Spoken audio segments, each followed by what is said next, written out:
Kita akan masuk teman-teman sekalian pada kesempatan ini, semoga Allah berkahi langkah yang ketujuh dalam menyelamatkan diri dari api neraka, ya, yaitu memperbanyak istighfar. Saya akan bacakan dulu apa yang ditulis Syekh Mahmud Al-Misri hafizahullah, baru kemudian kita coba tambahkan dengan beberapa penjelasan, ya. Beliau mengangkat dalil pertama, firman Allah Subhanahu wa taala tentang istighfar ini merupakan penyebab daripada penyelamatan dari api neraka. Dalam surah Al-Anfal ayat 33. A'udzu billahi minasyaitonir rajim wa ma kana Allahu liyu'adzibahum wa anta fihim wa ma kana Allahu mu'adzibahum hum yastaghfirun. Dan Allah sekali-kali tidak akan mengazab mereka, maksudnya di sini turun kepada orang-orang Quraisy di Mekah, sedangkan kamu berada di antara mereka. Dan tidak pula Allah akan mengazab mereka sedang mereka masih meminta ampunan atau istighfar. Jadi dari ayat ini ada dua hal yang disebutkan oleh Allah Azza wa Jal menjadi penyebab seseorang selamat dari siksa Allah Subhanahu wa taala. Yang pertama adalah keberadaan Nabi Muhammad sallallahu alaihi wasallam, dan ini sudah tidak ada di masa kita sekarang karena beliau sallallahu alaihi wasallam sudah meninggal dunia. Nanti akan kita jelaskan statement para salaf berhubungan dengan masalah ayat ini, ya. Jadi memang keberadaan Nabi SAW adalah sebuah karunia yang besar sekali. Ya, di masa beliau masih hidup, Allah Subhanahu wa taala akan menyelamatkan siksanya dari hamba-hamba yang ada di sekitar Nabi Muhammad SAW. Ya. Karena keberadaan beliau sendiri. Kemudian yang kedua adalah permohonan ampun mereka. Padahal bayangkan teman-teman, ayat ini turun kepada orang-orang kafir Quraisy di Mekah. Orang-orang kafir Quraisy di Mekah, di mana mereka menyekutukan Allah Subhanahu wa taala. Mereka meyakini Allah itu ada, Ka'bah itu rumahnya Allah. Mereka lakukan ibadah haji, ya, tetapi sudah dicampur adukan dengan kesyirikan. Syirik kita tahu dosa besar. Sebagaimana Allah sebutkan dalam surah Luqman, "Inna syirka la zulmun 'adzim." Syirik adalah kezaliman yang sangat besar. Tetapi Allah mengatakan dalam firman-Nya ini, "Wa ma kana Allahu yu'adzibuhum hum yastaghfirun." Dan Allah tidak mungkin mengiksa mereka sementara mereka masih memohon ampun kepada Allah. Kemudian beliau mengangkat hadis Nabi SAW diriwayatkan oleh Al-Baihaqi. Hadis ini dihasankan oleh Al-Albani dalam Sahih Al-Jami' nomor 5955 yang berbunyi, "Man ahabba an tasurrahu sahifatuhu falyukthir fiha min al-istighfar." Siapa yang ingin buku catatan amalnya membahagiakannya, maka hendaklah dia memperbanyak istighfar di dalamnya. Ya. Ini hadits ini dikuatkan, maksudnya bukan dikuatkan, lebih dijabarkan lagi oleh atau ditambahkan oleh Aisyah radhiyallahu anha, merupakan pasangan Nabi SAW yang dikenal dengan hibbin Nabi SAW, kekasih Nabi SAW. Beliau mengatakan, siapa yang di setiap, ya, dua baris dari buku amalnya, ya, dia temukan istighfar, maka akan membahagiakannya. Kemudian beliau juga mengangkat hadis tentang Sayyidul Istighfar, ya, tuannya istighfar. Di dalam hadis Bukhari, sebagaimana beliau berkata, Sayyidul Istighfari an taqul. Tuannya seluruh istighfar atau istighfar yang paling utama adalah engkau mengucapkan Allahumma anta rabbi la ilaha illa anta khalaqtani, yang artinya, ya Allah, tidak ada Tuhan, ya, sesungguhnya engkau Tuhanku, penciptaku, dan tidak ada Tuhan selain engkau. Engkaulah yang telah menciptakanku. Ya, ini maknanya dalam sekali, ya. Artinya kita mengatakan, ya Allah, tidak ada Tuhan, tidak ada tempat bergantung, tidak ada yang memberikan aku makanan, minuman, pakaian, yang menghidupkan dan bahkan akan mematikan aku, kecuali engkau, dan tidak ada Tuhan selain engkau yang telah menciptakan aku dan semua yang berhubungan dengan aku ini. Wa ana abduka, dan aku mengakui sebagai hambamu. Wa ana ala ahdika, dan aku selalu saja, ya, setia pada perjanjian, ya. Wa wa'dika, dan mengikuti janji-janjimu, mastata'tu, semampuku.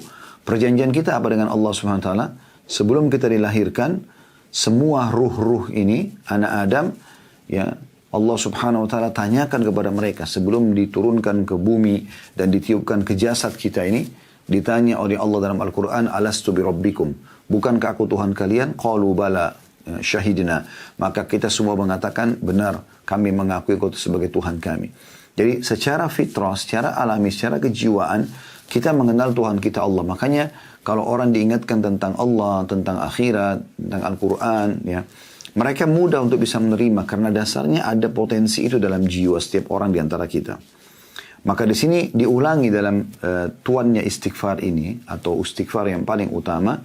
Sesungguhnya aku selalu setia pada perjanjian, maksudnya mengakui Allah sebagai Tuhan.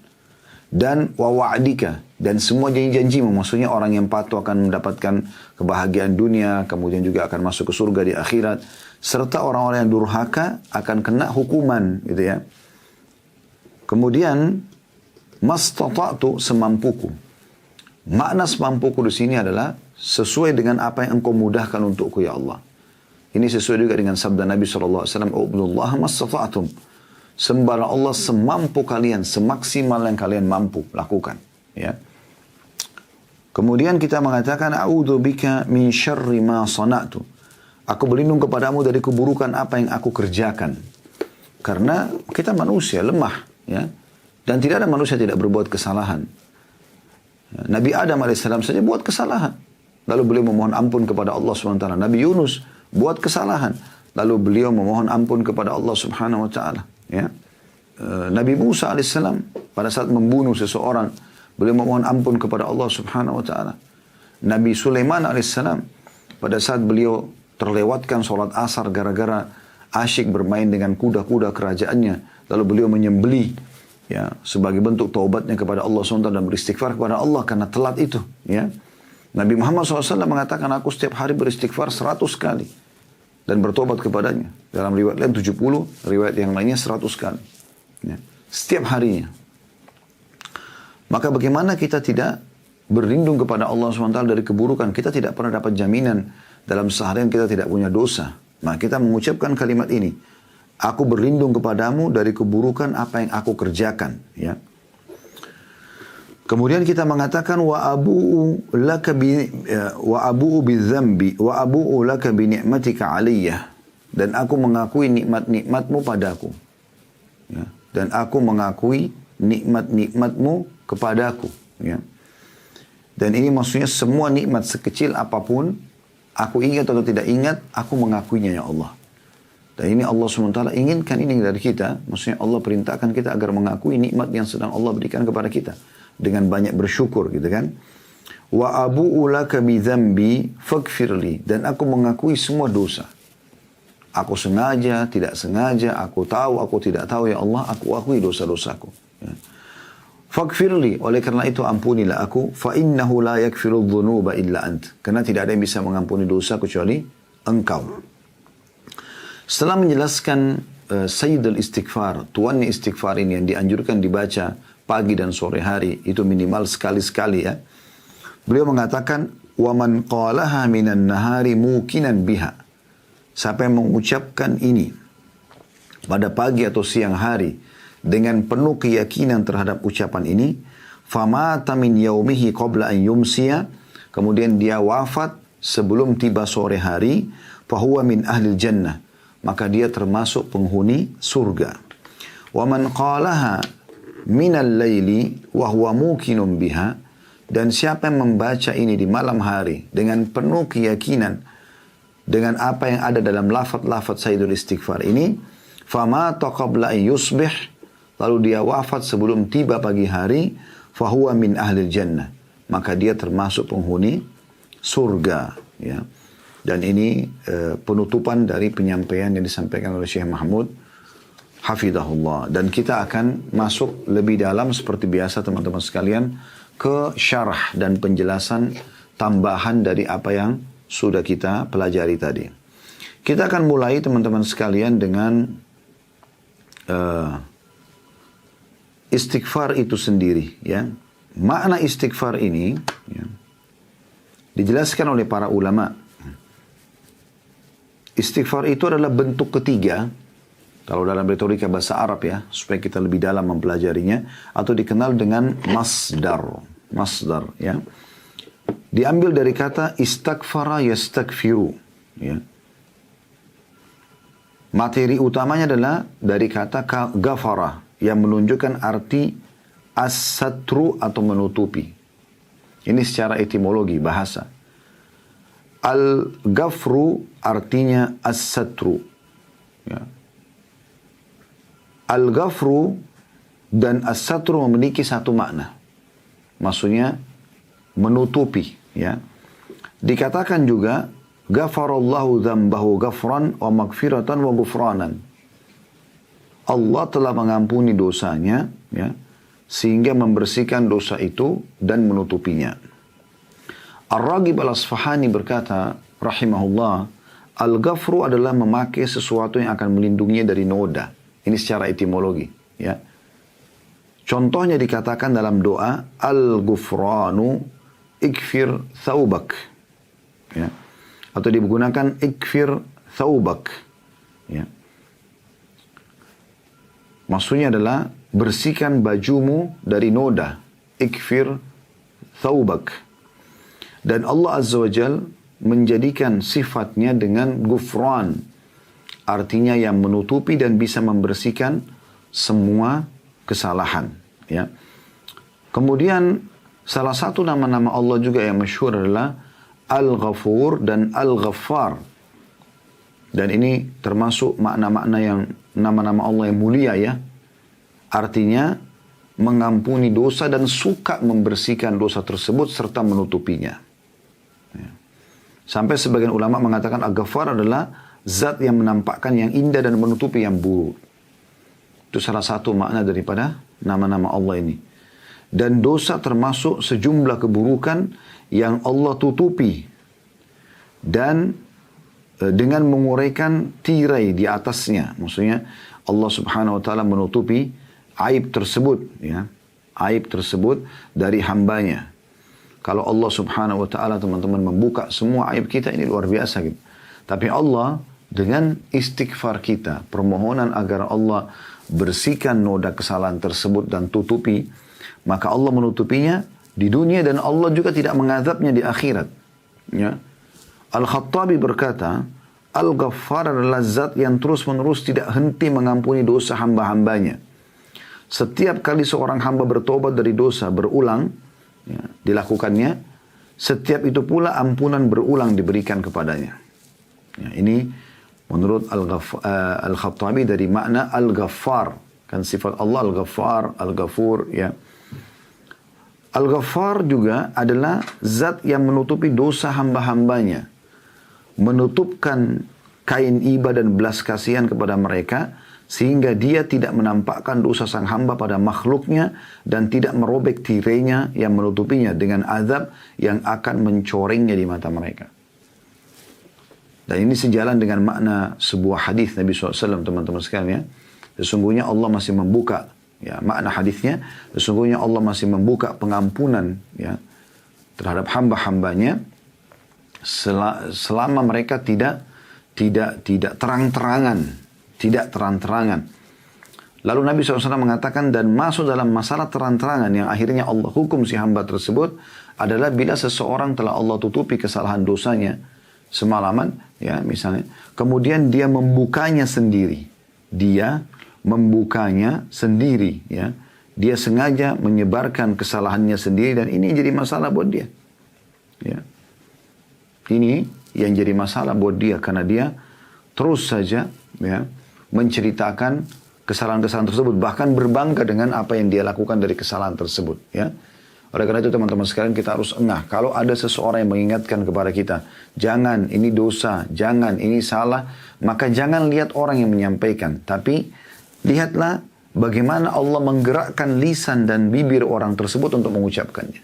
Walaupun itu datang dari anak kita, ya, atau orang yang mungkin kita anggap biasa dalam hidup kita. Karena memang peringatan Allah SWT datang seperti itu. Ya. Bagaimana Allah SWT mengingatkan kita melalui lisan orang lain atau melalui sikap orang lain dan seterusnya. Ya. Dan memang manusia bisa berbuat salah.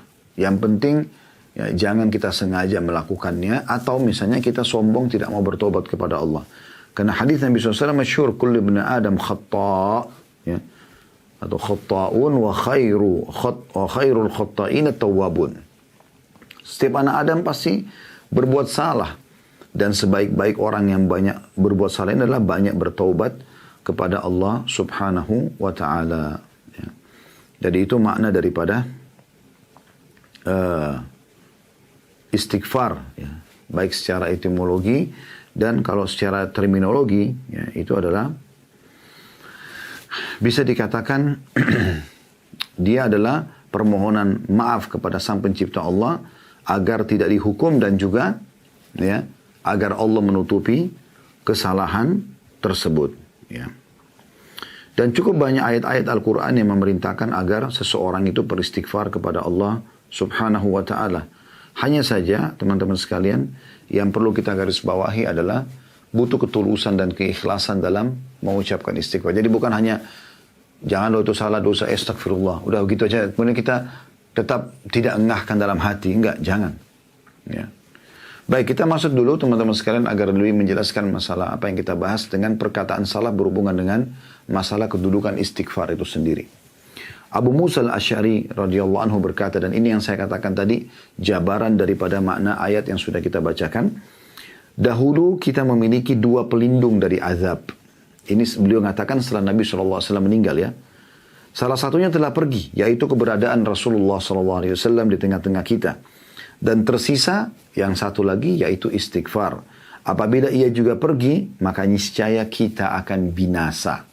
Ya. Jadi jelas sekali penyampaian beliau di sini bagaimana, ya, kita harus memperbanyak istighfar. Kalau di masa sahabat dulu ridwanullah yang pada saat mereka hidup, sahabat ridwanullah alaihim pada saat mereka hidup bersama Nabi SAW, mereka bisa datang kepada Nabi SAW lalu mengatakan, ya Rasulullah, mohonlah ampun untukku. Ya. Itu sangat mudah dan doa Nabi SAW maka diterima oleh Allah SWT. Tapi saat kita sekarang, sudah Nabi SAW sudah meninggal, tinggal bagaimana kitanya yang beristighfar dengan tulus kepada Allah Subhanahu wa ta'ala.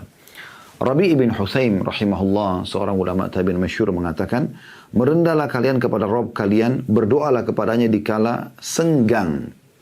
Ya, jadi di waktu lowang itu gunakan untuk ibadah. Supaya kita tidak disibukkan oleh syaitan dengan berita-berita atau hal-hal yang berbau dosa, ya. Maka kita menyibukkan diri dengan zikir, dengan doa, dengan baca Al-Quran. Itu waktu lowong. Sebagaimana sabda Nabi SAW, beliau mengatakan, ada dua nikmat yang banyak tertutupi dari manusia, yaitu kesehatan dan waktu lowong. Banyak orang digabungkan oleh Allah dua hal ini. Udah badannya sehat, waktu lowongnya banyak. Dia bukan gunakan justru untuk memaksimalkan ibadah kepada Allah, malah dia melakukan dosa-dosa, dan ini keliru.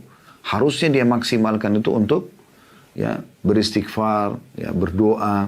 Ya, kalaupun wirid ini sudah selesai, dia baca wirid yang lain. Kan banyak sekali.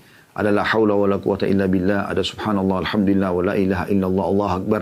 Ada salawat kepada Nabi SAW, ada istighfar. Ya, ada subhanallahi wa bihamdi, ada subhanallahi wa bihamdi, subhanallahil azim. Ya, cukup banyak zikir-zikir dari la ilaha illallah, wahdahu la syarika la lahul mulku wa lahul hamdu wa huwa ala kulli syai'in qadir, dan sekian banyak yang kita bisa baca dari zikir-zikir tersebut. Lalu Rabi' ibn Huthaim rahimahullah mengangkat hadis qudsi. Beliau mengatakan sambil membacakan hadis ini yang Nabi SAW mengatakan, ya, Allah berfirman, man da'ani fir rakha'i ajabtuhu fi syiddah. Barang siapa yang berdoa kepada aku di waktu lawang, di waktu lapang, ya, di kala lapang, misalnya kayak badannya sehat, waktunya banyak, dia sudah tidak tahu harus buat apa karena tidak ada kegiatan misalnya.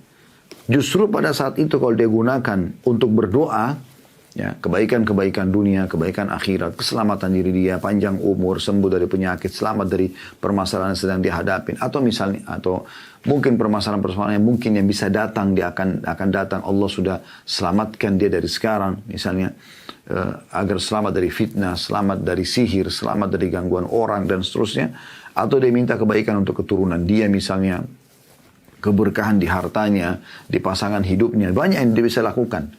Kata Allah SWT, siapa yang berdoa padaku pada saat lapang, maksudnya di waktu dia lagi lowong, lagi santai, lagi banyak waktu gitu, ya, tidak ada kegiatan. Ya, artinya kebanyakan juga sudah dibantu oleh orang dalam kegiatan-kegiatannya dalam keseharian, dia punya banyak lowong gitu. Maka Allah mengatakan, maka aku akan terima permintaan dia di waktu dia sedang sulit. Jadi siapa yang mau pada saat dia lagi genting, lagi ada masalah, kemudian Allah selamatkan dia, justru di saat-saat dia lagi lapang, dia banyak berdoa kepada Allah. Nah ini banyak lale, kebanyakan kadang-kadang orang pergi rekreasi keluarga, keluar kota misalnya, karena lagi santai, lagi nyaman, maka ibadahnya, sholatnya pun sering tertunda. Ya. Zikir pagi petangnya lewat misalnya. Atau ayat Al-Quran tidak lagi dibaca, justru lalai. Atau sibuk dari acara TV ke acara TV yang lain. Dari gosip ke gosip yang lain. Akhirnya dia bukan gunakan waktu lowong yang harusnya dia justru maksimalkan ibadah. Supaya ini menjadi sebuah investasi, aset dia. Yang nanti di saat dia susah, Allah subhanahu wa ta'ala akan terima doanya. Justru karena pada saat dia lagi lowong, dia berdoa. Ya. Dan Anda perlu ketahui bahwasanya berdoa agar kesehatan kita dipertahankan oleh Allah subhanahu wa ta'ala. Rezeki kita lebih diberkahi, keturunan kita, pasangan kita. Itu di saat kita lagi tidak ada masalah, kita berdoa, itu lebih afdal dibandingkan nanti ada masalah, baru kemudian kita minta solusi atau jalan keluar kepada Allah. Karena mempertahankan nikmat adalah lebih mulia di sisi Allah subhanahu wa ta'ala sebagai bentuk syukur kita. Lalu lanjutkan hadis qudsi, wa man sa'alani a'taituhu. Dan siapa yang rutin berdoa padaku, tulus, aku akan berikan kepadanya, kata Allah. Wa man tawadha'a li rafa'tuhu. Dan siapa yang merendah karena aku, Allah berikan dia kelebihan paras wajah, postur tubuh, warna kulit, rambut, apalah, segala macam keturunan, pasangan, harta, Allah berikan kepada dia, maka dia merendah justru. Dia enggak menghina orang lain, dia tidak menjatuhkan orang lain, dia tidak menganggap remeh orang lain, ya. Tidak sibuk dengan keadaan-keadaan orang lain, maka Allah katakan, rafa'tuhu, aku akan angkat derajatnya. Wa man tafarraga li rahimtuhu. Dan siapa yang meluangkan waktu khusus beribadah kepadaku, maka aku akan kasihi dia. Dan yang terakhir, wa man istaghfarani ghafartu lahu. Dan siapa yang memohon ampun ya kepadaku, maka aku akan memaafkan kesalahan-kesalahannya. Ini diambil dari kitab Minhajus Salihin, Minhajus Salihin. Ya. Itu di halaman 951. Ibnul Jauzi rahimahullah juga berkata, Iblis berkata, aku membinasakan anak cucu Adam dengan dosa. Terus dibisikin dosa-dosa. Di dalam hatinya, di telinganya, di fikirannya. Aku membinasakan anak cucu Adam dengan dosa. Dan mereka membinasakanku dengan istighfar dan la ilaha illallah. Manakala aku melihat hal itu pada mereka, aku tanamkan hawa nafsu pada mereka, di mana mereka berbuat dosa tapi tidak beristighfar, karena mereka mengira dia atau diri mereka berbuat baik. Dan ini yang banyak terjadi. Dia gosipin orang, dia sibuk dengan aib orang, dia sibuk dengan mengambil hartanya orang lain, atau apa saja, tapi dia pikir dirinya tidak buat salah, padahal sudah jelas-jelas salah gitu. Ya. Tapi dia terus saja disemangati oleh syaitan seakan-akan tidak sedang berbuat kesalahan. Qatadah rahimahullah berkata, Al-Quran menunjuki kalian penyakit dan obat penyakit kalian. Al-Quran menunjukkan kalian penyakit kalian. Permasalahan inti kalian adalah Al-Quran sudah jelaskan. Dan Allah berikan juga penyembuhnya. Ya. Penyakit kalian adalah dosa. Semua jenis dosa adalah penyakit. Dan obat penyembuhnya adalah istighfar. Obat penyembuhnya adalah istighfar. Ali radhiyallahu anhu berkata, yang aneh adalah orang yang binasa padahal keselamatan ada bersamanya. Yang aneh adalah seseorang itu binasa bisa Allah hukum padahal keselamatan ada bersamanya. Lalu beliau ditanya, apa keselamatan yang Anda maksudkan? Kata Ali, istighfar. Memohon ampun dan ditutupi aibnya oleh Allah. Beliau juga mengatakan, tidaklah seorang hamba diilhami oleh Allah subhanahu wa ta'ala untuk istighfar, sementara dia berkehendak untuk mengazabnya. Jadi kalau ada orang yang Allah mudahkan lisannya mengatakan astagfirullah wa atubu ilaih, itu tidak mungkin Allah akan menyiksanya karena memang Allah mudahkan untuk dia beristighfar. Hanya saja perlu digarisbawahi teman-teman sekalian, bedakan antara dosa-dosa kita kepada Allah Azza wa Jal dengan dosa kita kepada manusia. Kalau dosa kita kepada Allah subhanahu wa ta'ala, sebagaimana kami sudah singgung tadi di awal-awal bahasan kita, misalnya orang tidak sholat, ya, orang membengkalikan hak Allah subhanahu wa ta'ala, dia kalau bertobat Allah maha pengampun. Jadi sudah kita jelaskan sifat Allah, Ghafur, Ghaffar, yang suka terus memaafkan hamba-hambanya sebagaimana Khattabi sudah jelaskan tadi rahimahullah.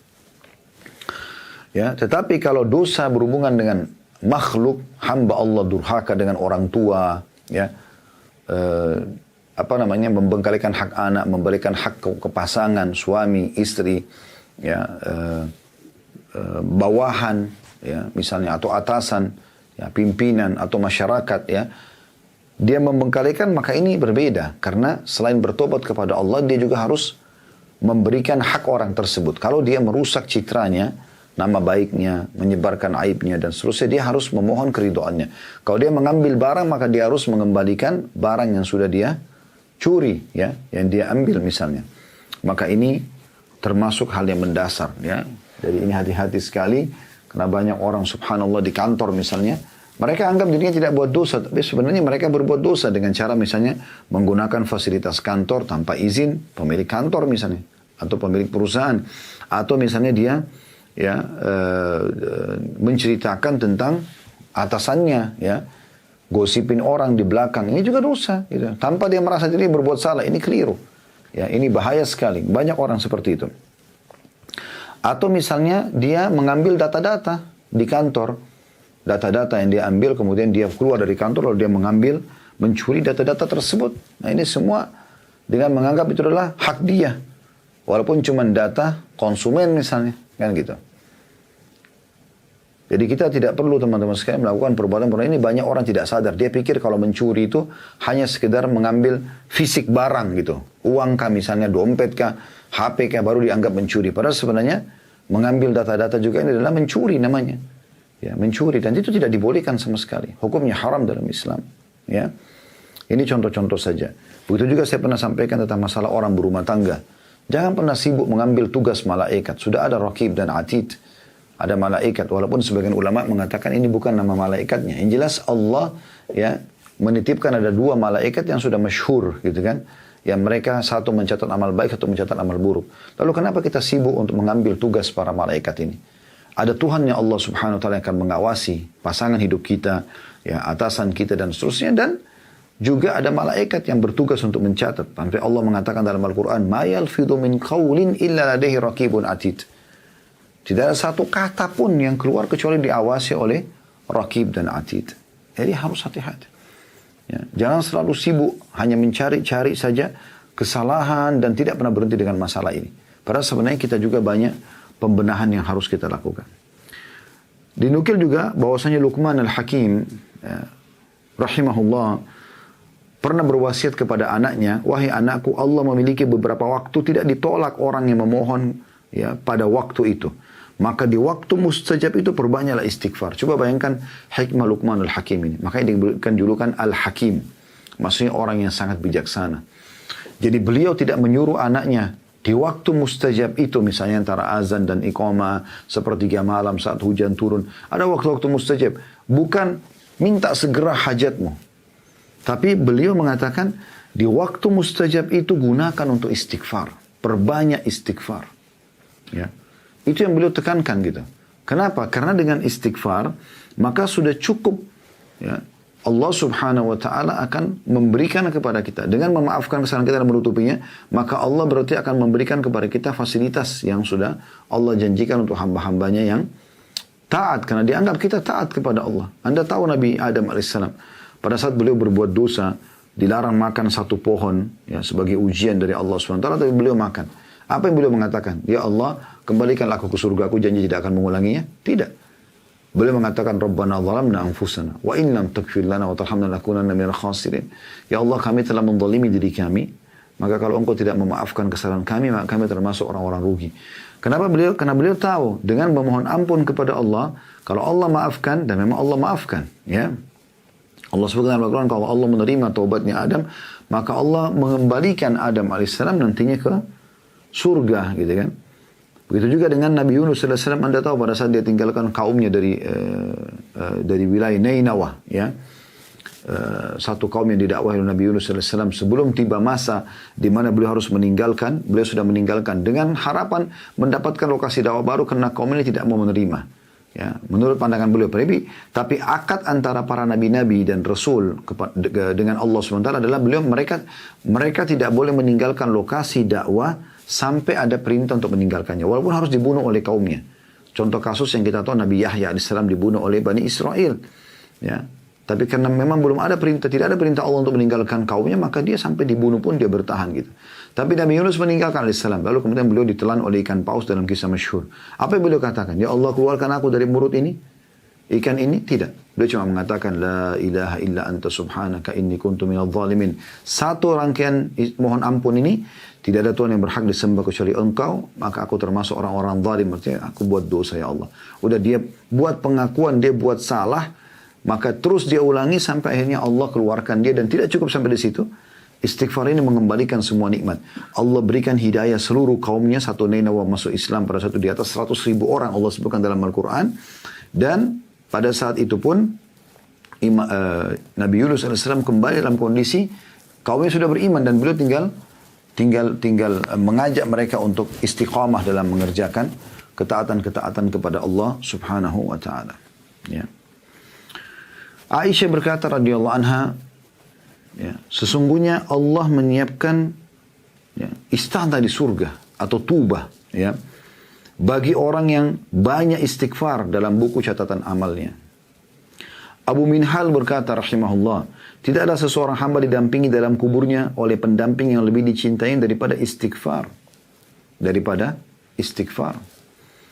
Al-Hasan Basri rahimahullah berkata, perbanyaklah istighfar di rumah-rumah kalian, di meja-meja makan kalian, di jalan-jalan kalian, di pasar-pasar kalian, di majlis-majlis kalian. Karena kalian tidak tahu kapan ampunan Allah, ya, akan turun.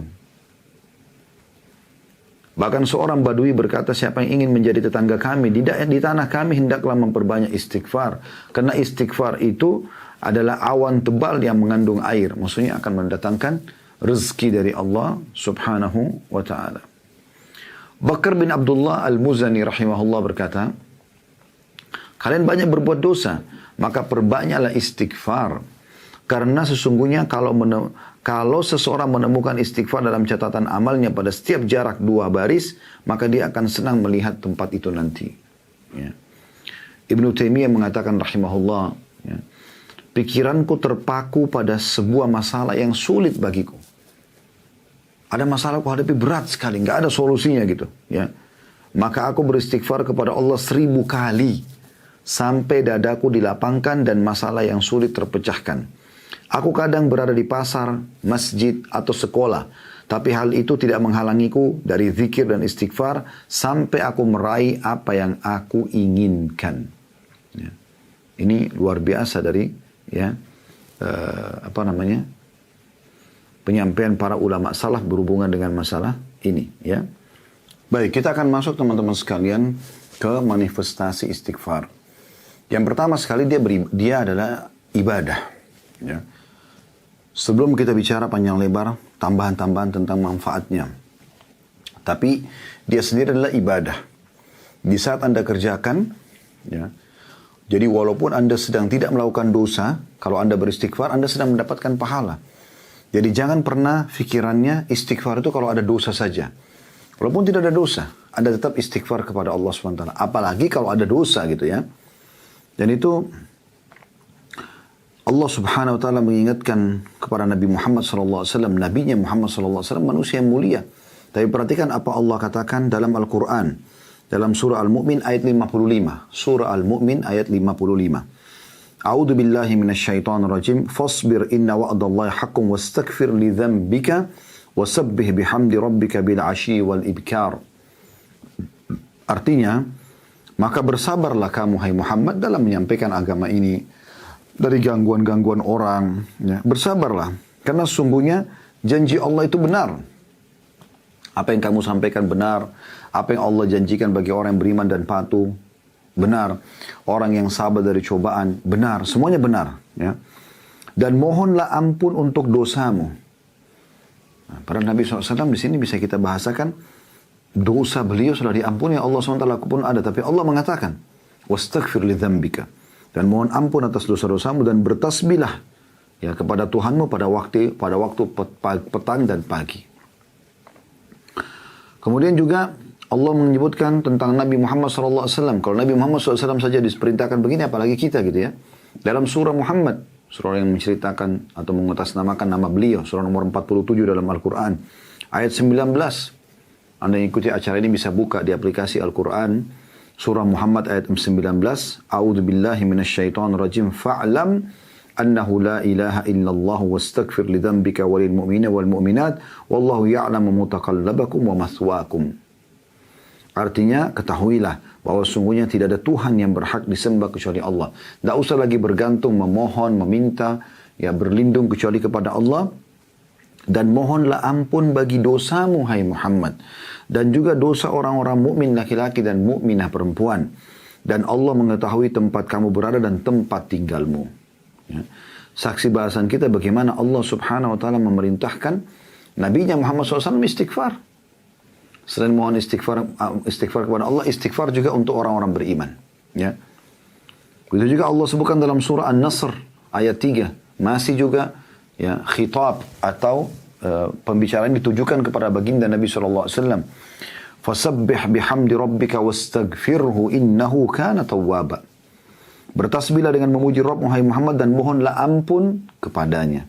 Sesungguhnya dia maha menerima taubat. Ya, maha menerima taubat. Dalam surah An-Nisa ayat 106 Allah juga mengatakan wastaghfirillah innallaha kana ghafurur rahima. Mohonlah ampun kepada Allah, sesungguhnya Allah maha pengampun lagi maha penyayang. Ya. Jadi Allah subhanahu wa ta'ala memerintahkan istighfar ini memang bukan di saat ada dosa saja. Ya. Tetapi memang setiap saat, karena dia ibadah. Apalagi kalau ada dosa. Ya. Dan juga Allah subhanahu wa ta'ala ya, memerintahkan kita semua orang beriman dalam surah Al-Muzammil ayat 20 agar memperbanyak istighfar kepada Allah. Sibukkan terutama di waktu lowong, saudaraku seiman. Nanti ada saatnya di mana Anda sibuk, Anda tidak bisa beristighfar, tidak bisa berzikir kepada Allah SWT. Justru waktu lowong itu gunakan lisan, jangan diam, selalu berzikir. Yang berbunyi dalam surah Al-Muzammil ayat 20, wastaghfirullah innallaha ghafurur rahim. Dan beristighfarlah kalian semua kepada Allah. Ada dosa atau tidak ada dosa menurut pandangan Anda atau menurut pandangan kalian. Sesungguhnya Allah maha pengampun lagi maha penyayang. Dan Allah menyuruh kita bersegera dalam istighfar. Ya. Sekali lagi ada dosa atau tidak ada dosa dalam pandangan kita. Selalu perbanyak. Dan Allah janjikan ya, dengan istighfar itu kita bisa segera bisa mengejar surga yang Allah janjikan. Dalam surah Al-Imran 133. A'udzu billahi minasyaitonir rajim wasari'u ila magfiratin min rabbikum wa jannatin arduha as-samawati wal ardu iddat lil muttaqin. Dan berlumba-lumbalah atau bersegeralah kalian kepada ampunan Tuhan kalian dan kejarlah dengan istighfar itu kalian akan masuk ke dalam surga yang luasnya seluas langit dan bumi yang disediakan untuk orang-orang yang bertakwa. Dan sekian banyak tentunya yang berhubungan dengan masalah ini ya, yang berhubungan dengan masalah kalau istighfar adalah ibadah kepada Allah subhanahu wa ta'ala. Yang kedua, teman-teman sekalian, istighfar adalah sebab rezeki. Semua orang kalau ditanya apakah Anda mau rezeki, jawabannya pasti ya. Baik, istighfar merupakan salah satu kunci datangnya rezeki. Allah sebutkan dalam Al-Quran, dalam surah Nuh, ayat 10 sampai ayat 12, yang berbunyi, A'udzu billahi minasyaitonir rajim, faqultu astaghfiru rabbakum innahu kana ghaffara.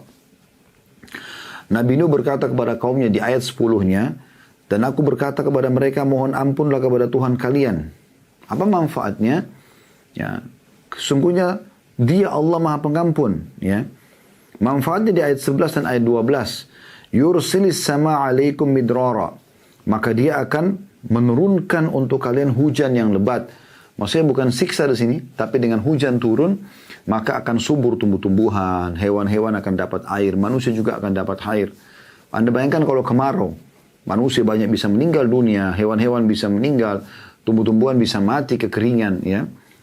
Jadi ini manfaatnya istighfar, mendatangkan air hujan yang lebat, yang memberikan manfaat tentunya, bukan banjir ya, yang dimaksud sini, tapi hujan yang lebat maksudnya hujan yang bermanfaat, bukan cuma setetes dua tetes atau gerimis saja gitu. Kemudian ayat 12-nya wa yumditkum bi amwalin wa banina wa yaj'al lakum jannatin wa yaj'al lakum anhara.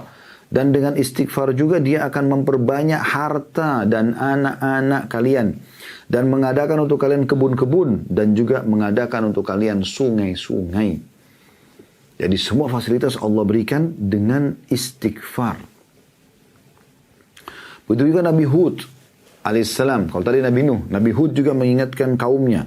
Ya.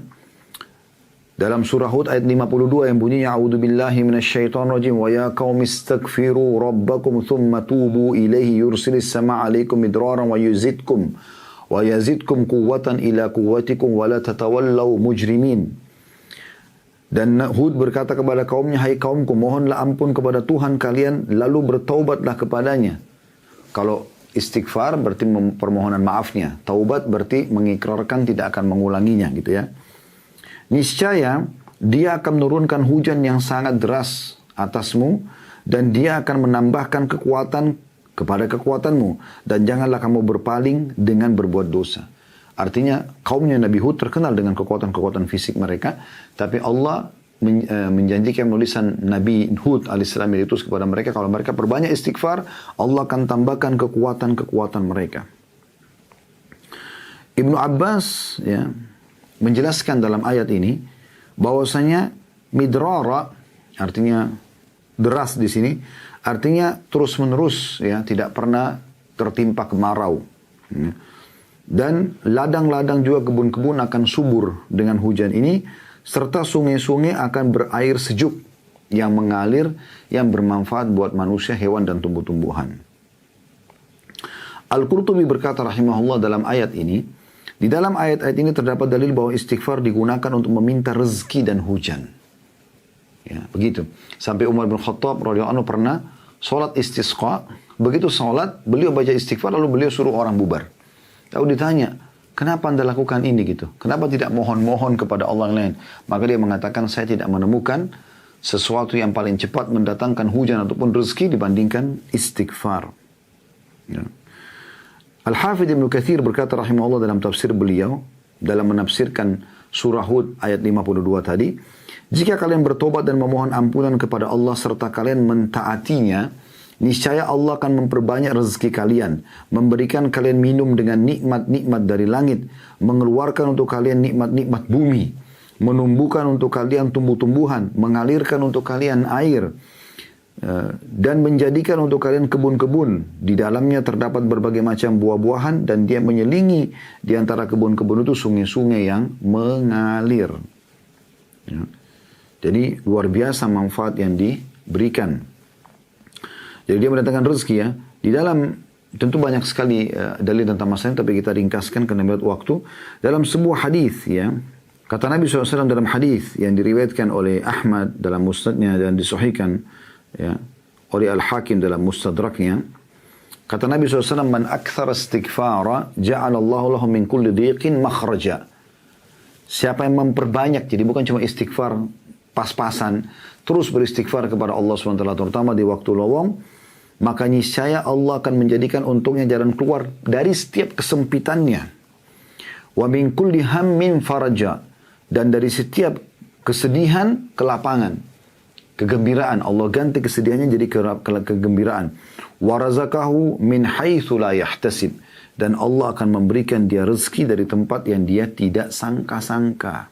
Ya. Jadi luar biasa manfaatnya. Yang ketiga, istighfar menjadi penyebab masuknya ke dalam surga. Ya. Dan Anda sudah tahu tadi, saya tidak perlu ulangi panjang lebar, tapi tentang Sayyidul Istighfar, hadis yang sudah kita baca dan ditulis oleh Syekh Mahmud tadi ya.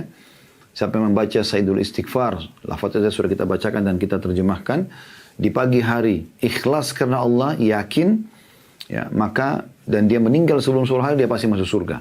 Dan siapa yang membaca Sayyidul Istighfar ikhlas di sore hari, kemudian dia mati sebelum pagi hari, maka dia dipastikan masuk ke dalam surga. Ya. Kemudian istighfar juga ini teman-teman sekalian, yang keempat, dia akan mencegah hukuman. Ya.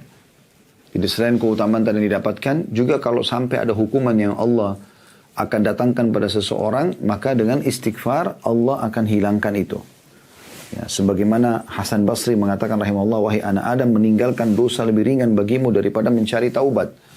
Dan itu akan memudahkan agar siksa Allah tidak datang kepada kalian. Ya. Karena memang orang kalau berbuat dosa mirip dengan orang melakukan pelanggaran di perusahaan, maka bisa saja teman-teman sekalian dia malah ya, dihukum oleh pemilik perusahaan tersebut kan begitu. Baik. Kemudian selanjutnya yang kelima adalah istighfar, penyebab diangkatnya derajat seseorang setelah meninggal. Ya. Walaupun bukan dia beristighfar, tapi anaknya misalnya, atau ada orang lain memohon ampun untuk dia, saking pentingnya kedudukan istighfar itu. Sebagaimana disebutkan dalam sebuah hadis yang sahih. Hadis ini diriwayatkan, hadis ini hasan diriwayatkan oleh Imam Ahmad. Kata Nabi SAW, Inna Allah Azza wa Jalla yarfa'u darajatan lil abdi salih fil jannah, fayaqul ya Rabbi, anna li hadhihi, fayaqulu bistighfari waladaka, waladika lak. Ya. Sesungguhnya Allah akan mengangkat derajat yang sangat tinggi dari seorang hamba yang saleh di surga. Lalu dia pun heran. Dia mengatakan, wahai Tuhanku, dari mana ini? Artinya dia tidak pernah tahu dia berbuat perbuatan amal yang bisa menyampai atau membuat dia mencapai derajat tinggi itu. Maka kata Allah SWT, ini adalah istighfar anakmu untukmu. Ya. Jadi saking mulianya istighfar, sampai-sampai istighfar pun akan mengangkat derajat seseorang walaupun bukan dia yang mengucapkannya, orang lain mengucapkan untuk dia. Yang keenam, istighfar akan mensucikan hati dari penyakit-penyakit hati, ya. Terutama dosa, karena dosa itu banyak orang tidak sadar. Dosa itu bisa menjadi seperti titik hitam yang kelam dalam hatinya. Maka itu akan membuat nanti dia jadi malas ibadah, ya. Kalau dia membiarkan, maka akan terus dia lalai dan akan mencintai dosa-dosa yang dia lakukan. Itu kan berbahaya sekali. Nah, istighfar ini bisa membersihkan itu. Ya, istighfar bisa membersihkan supaya noda hitam itu tidak menutupi hati seseorang. Sehingga dia menjadi lalai, jadi malas ibadah dan jadi mencintai dosanya. Sebagaimana dalam hadis, ya, diriwayatkan oleh Abu Hurairah radhiyallahu anhu bahwasanya Nabi SAW bersabda, Innal mu'mina idza adznaba dhanban kanat nuqtatun sauda'un fi qalbi. Sesungguhnya orang beriman kalau buat dosa, maka akan seperti ada titik hitam dalam hatinya. Fa in taba wa naza' wastaghfara suqila qalbuhu minha. Kalau dia taubat kepada Allah, dia berhenti dari dosanya, dia beristighfar kepada Allah, maka dibersihkan kembali hatinya itu.